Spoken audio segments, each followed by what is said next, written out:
A millionaire took his arrogant son to live on a humble farm to teach him a lesson. A month later he came to visit and was shocked. Mr. Gregory Shaw was a man who embodied the essence of self-made success. Born to a struggling blacksmith and a seamstress in a modest village, he grew up with first-hand experience of scarcity. At night, his family often sat by a dim lantern, mending clothes and shoes for barter rather than money. Gregory, however, possessed an extraordinary drive to escape poverty. He worked tirelessly, taking on small jobs as a boy, saving every penny he earned. Eventually, he secured a scholarship that allowed him to study engineering. Years later, Gregory's determination and innovative thinking led to the creation of Shawtech Enterprises, a global leader in renewable energy solutions. The company's rise was meteoric, and with it came the wealth Gregory had only dreamed of. His sprawling mansion, luxury cars, and charitable contributions made him a symbol of success. Despite his wealth, Gregory never forgot his roots. He often credited his achievements to the values instilled in him during his humble beginnings: hard work, resourcefulness, and respect for those who toiled. However, this same man now faced a dilemma. Gregory's only son, Liam, was everything he had hoped to avoid in raising a child in privilege. A gnawing sense of failure began to shadow Gregory's achievements, casting doubt over his legacy. Liam Shaw was the kind of young man who exuded confidence, though it often veered into arrogance. At 22 years old, he was the product of a life without hardship. Raised in the lap of luxury, Liam had never needed to struggle or wait for anything. His world was one of designer clothing, high-end sports cars, and exclusive parties in luxurious locations. From the moment he could talk, the word "no" had rarely been uttered to him. This pampered upbringing shaped Liam into someone who dismissed the value of work and responsibility. His recklessness was the subject of tabloid fodder: lavish parties where champagne flowed like water, exotic vacations where he racked up bills that dwarfed some people's annual salaries, and the occasional run-in with the law for reckless driving or public disturbances. His friends, equally privileged, only encouraged his behavior. Together, they lived for the thrill of excess, detached from the real world. While Liam enjoyed flaunting his wealth, he treated people outside his social bubble with disdain. Waiters, drivers, and even his own household staff were mere background characters in the movie of his life. He once dismissed his father's speech about gratitude with a scoff, saying, "Relax, Dad. The money isn't going anywhere." Though Liam was intelligent and charming, these qualities were overshadowed by his sense of entitlement. He had shown no interest in taking over Shawtech Enterprises, despite Gregory's repeated offers to mentor him. Instead, he claimed he was exploring his options, which in reality meant avoiding responsibility while indulging his whims. For Gregory, it was painful to watch. He knew his son wasn't inherently bad, just misguided. Liam had grown up in a world of abundance, and Gregory now realized he had shielded his son too much from the struggles that had shaped him. It was time for drastic measures to help Liam understand the value of life beyond wealth. Late one evening, Gregory sat in his study, surrounded by awards and accolades. Despite these symbols of success, his thoughts lingered on his son's lack of purpose. He feared for Liam's future. What would happen when he was gone? Would Liam squander his inheritance or, worse, spiral into ruin without guidance? As he swirled his glass of scotch, an idea began to form. Gregory thought of the farm he had purchased years ago, a quaint, self-sustaining property far from the bustle of city life. It was meant to be a retreat for the family, though Liam had never bothered to visit. The farm wasn't about luxury. It was about simplicity. What better place to teach his son the lessons of humility and hard work? The next morning, Gregory confronted Liam. "You're going to the farm," he announced, his tone brooking no argument. "The farm?" Liam's confusion quickly turned to laughter. "What am I supposed to do there? Milk cows and grow carrots?" "Exactly," Gregory replied, his voice steely. "You'll live there for a month. No credit cards, no luxuries. You'll learn how to take care of yourself, or you'll come back with nothing." Liam rolled his eyes. "You can't be serious." But Gregory was.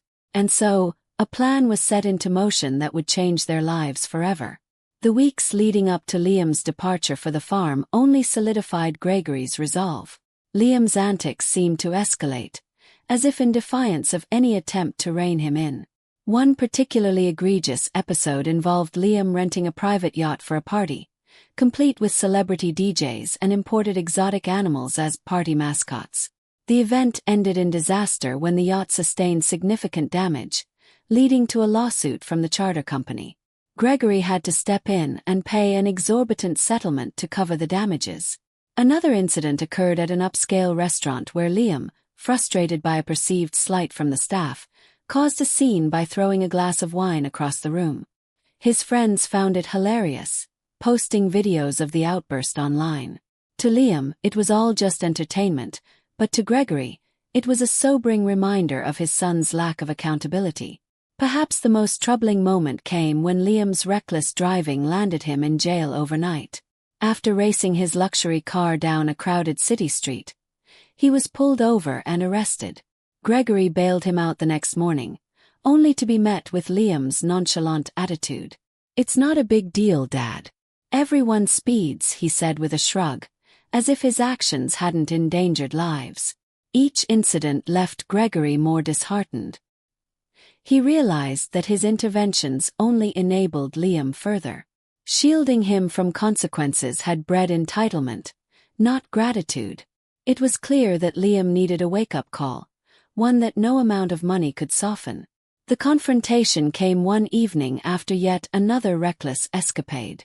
Gregory, standing in the grand dining room, waited as Liam strolled in late for dinner, wearing sunglasses indoors and scrolling through his phone. "Sit down," Gregory said, his voice firm. Liam smirked but complied, setting his phone aside lazily. "What's up, Dad?" "Another lecture about responsibility." "This isn't a lecture," Gregory said, his tone unusually cold. "This is the end of me cleaning up your messes." Liam's smile faded. "What are you talking about?" Gregory leaned forward, his eyes sharp. "I'm done. I've watched you throw away opportunities, disrespect people, and live as though nothing in this world matters but your amusement. You're going to the farm." Liam laughed, thinking it was a joke. "The farm? Are you serious? That run-down place. What am I supposed to do there?" "Work," Gregory replied. "You'll live there for a month. No credit cards, no phone, no luxuries. Just you, your hands, and the work that needs to be done." Liam scoffed. "And what if I don't?" Gregory didn't flinch. "Then you'll get nothing. No inheritance, no bailouts, nothing. You can find your own way in life." For the first time, Liam looked genuinely shaken. "You can't just cut me off." "I can," Gregory said simply. "And I will." Liam was livid. He stormed out of the room, muttering under his breath about how unfair his father was being. That night, he called his friends, venting about the ridiculous punishment. But no amount of venting changed Gregory's mind. The following morning, a car was packed with basic supplies, clothes, canned goods, and a small amount of cash. Gregory stood by the car, arms crossed, as Liam sulked his way outside. "This is insane," Liam muttered as he threw his duffel bag into the trunk. "You're going to regret this, Dad." "I hope I do," Gregory said, his tone soft but resolute. "Because that would mean you've learned something." The drive to the farm was long and silent. When they arrived, Liam's heart sank. The property was a far cry from the polished luxury he was used to. The house was modest, with peeling paint and a front porch that creaked underfoot. The surrounding fields stretched endlessly, dotted with weather-worn equipment. The nearest sign of civilization was a tiny general store several miles down the road. Gregory handed Liam the keys to the house and a list of tasks. "You have everything you need to survive. It's up to you now." With that, Gregory got back in the car and drove away, leaving Liam standing alone in the driveway, the weight of his new reality settling in. Liam stood motionless as the dust from his father's car settled. The stark silence of the farm was unnerving. For a young man accustomed to the hum of city life, the absence of noise felt oppressive. He stared at the key in his hand, then at the modest farmhouse before him. It was barely bigger than his pool house back home. The paint was chipped, and the windows were clouded with grime. Dragging his duffel bag inside, Liam was greeted by a wave of musty air. The furniture was plain and utilitarian, the walls were bare, and the kitchen consisted of outdated appliances and a small wooden table. The water faucet squeaked loudly when turned, and the flow was lukewarm at best. "This is a joke," he muttered to himself, slumping into a creaky chair. The gravity of the situation began to sink in. His father had been serious.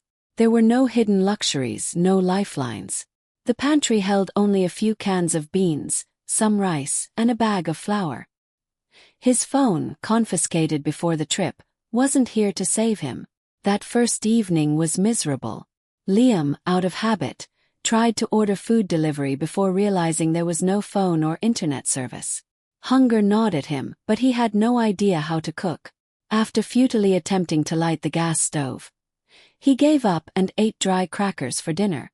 The loneliness of the night was compounded by the creaks of the old house and the strange noises from the fields outside. The morning brought no respite. Liam woke to find a handwritten note his father had left with a list of daily chores: cleaning the house, maintaining the fields, and tending to a small chicken coop out back. He scoffed at the absurdity of it, but soon discovered that the chores weren't suggestions. They were necessary for survival. Attempting to clean the house was Liam's first task, but it quickly turned into a disaster. Without the conveniences he was used to, such as a professional cleaning crew or high-tech gadgets, the simple act of scrubbing floors became exhausting. After an hour, he gave up, letting dirt and grime win the battle. Cooking was no easier. His initial attempt to boil rice ended with a charred pot and a smoke-filled kitchen. Frustrated and hungry, Liam resorted to eating more crackers. By now, the canned beans were starting to look appealing, though he had no clue how to open them without an electric opener. When it came to tending the chicken coop, Liam's frustration hit its peak. The chickens squawked loudly as he fumbled with their feed and water.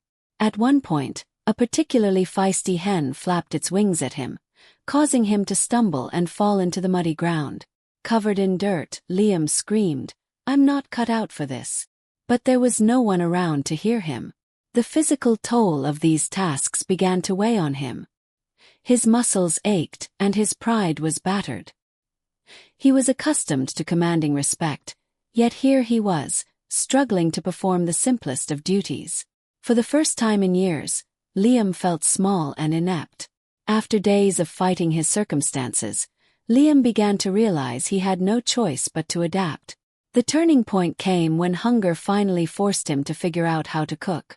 Armed with a lighter and sheer determination, he managed to get the gas stove working. The rice he made was far from perfect, slightly burnt and overly sticky, but it was edible. The sense of accomplishment was small but profound. The chicken coop, too, became less of an enemy. After observing the birds for a few days, Liam began to understand their patterns. He even gave them names, finding their quirks amusing. Slowly, he developed a routine, feeding them in the morning, collecting their eggs, and cleaning their enclosure. Liam also began venturing into the nearby fields, though he struggled with the labor-intensive work of clearing weeds and tilling soil. One day, an elderly farmer from the neighboring property stopped by. Introducing himself as Joe, the farmer offered Liam some tips on how to make the work more manageable. Though reluctant at first, Liam listened. The advice proved invaluable, and for the first time, he felt a glimmer of competence. That evening, Liam sat on the porch, watching the sun dip below the horizon. The exhaustion from the day's work was oddly satisfying. For the first time, he began to wonder if there was something more to this life than he had ever considered. As the days turned into weeks, Liam began to see the farm and its surrounding community through a new lens. It started with small gestures. Joe, the elderly farmer who had offered him advice, brought over a basket of fresh vegetables one evening. "Thought you could use these," he said with a wink. In return, Liam shared some of the eggs he had collected from the coop. The exchange, though simple, filled Liam with an unexpected sense of camaraderie. Word of the city boy on the farm spread quickly among the locals. Curious neighbors stopped by to chat or offer assistance. At first, Liam was suspicious of their motives, thinking they were mocking him. But he soon realized their kindness was genuine. They didn't care about his wealth or background. They valued hard work and honesty. One weekend, Liam joined a group of farmers for a barn-raising event. He stumbled through the work at first, his inexperience evident, but the others encouraged him. "You'll get the hang of it," Joe said, clapping him on the back. By the end of the day, Liam felt a rare sense of pride as he looked at the sturdy structure they had built together. Earning his first small paycheck was another milestone. After helping Joe repair a fence, the older man handed him a few crisp bills. "For your time," Joe said. Liam hesitated, feeling awkward about accepting money for something that had started as a favor. But Joe insisted, and Liam realized for the first time what it meant to earn something through effort rather than entitlement. One day, Liam noticed a commotion at the general store. A middle-aged farmer named Clara, known for her hard-working nature, was arguing with the storekeeper. Her farm had been struggling after a bad harvest, and she didn't have enough money to pay for her supplies. Without hesitation, Liam stepped in and offered to cover her bill. Clara was taken aback. "Why would you do that?" she asked. "I guess it's the least I can do," Liam replied, feeling an unfamiliar but gratifying warmth in his chest. Clara accepted the help but insisted on repaying him with fresh produce once her farm was back on its feet. Over the following weeks, Liam helped Clara with her farm chores, learning new techniques and gaining a deeper appreciation for the grit it took to sustain a livelihood. The gratitude Clara showed wasn't extravagant or performative. It was heartfelt. For Liam, the experience was transformative. He realized that wealth wasn't about numbers in a bank account but about the impact it could have when used thoughtfully. This marked the first time Liam felt the joy of giving without expecting anything in return. One afternoon, while working on the farm, Liam met Emma, Clara's daughter. A quiet but perceptive woman in her early 20s, Emma was the opposite of the shallow people Liam had been surrounded by back in the city. She was resourceful, knowledgeable about farming, and unafraid to speak her mind. Initially, Emma seemed unimpressed by Liam's presence. "So, you're the city boy everyone's talking about," she said with a raised eyebrow. But as she watched him struggle through tasks without giving up, her skepticism softened. Over time, the two began spending more time together, whether repairing tools or tending to the chickens. Emma challenged Liam's worldview in ways he hadn't anticipated. She questioned his previous lifestyle, not out of spite but curiosity. "What's the point of all that money if it doesn't make you happy?" she asked one evening as they watched the stars. Liam didn't have an answer. For the first time, he started to reflect on his choices, not defensively but honestly. He found himself valuing Emma's perspective, and their conversations became a cornerstone of his transformation. Her grounded nature and genuine approach to life inspired him to reevaluate his own priorities. By the end of the month, Liam wasn't just surviving on the farm. He was thriving. He had discovered a sense of purpose, forged meaningful connections, and begun to understand the world beyond his insulated bubble. When the month came to an end, Gregory Shaw drove out to the farm to check on Liam. As the car pulled up to the driveway, Gregory was met with a sight he hadn't anticipated. The once neglected property looked transformed. The yard was clean, the fields were tidier, and the chicken coop looked freshly painted. A wave of disbelief washed over him as he parked and stepped out. The biggest shock, however, was seeing Liam, dressed in worn jeans and a sun-bleached shirt. His son's appearance was a far cry from the polished, designer-clad figure Gregory remembered.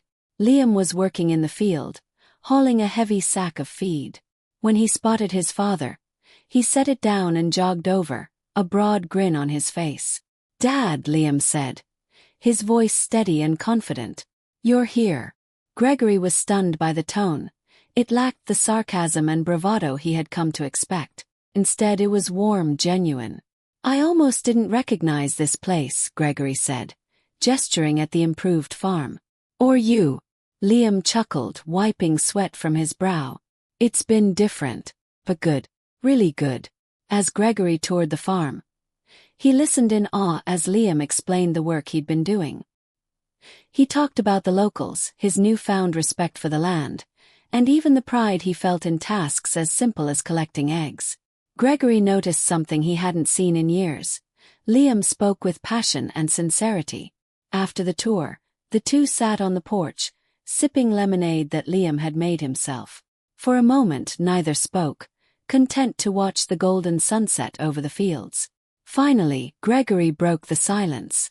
I wasn't sure what I'd find when I came here, he admitted. But this is beyond what I hoped. Liam nodded, a pensive look on his face. I needed this, Dad. More than I realized.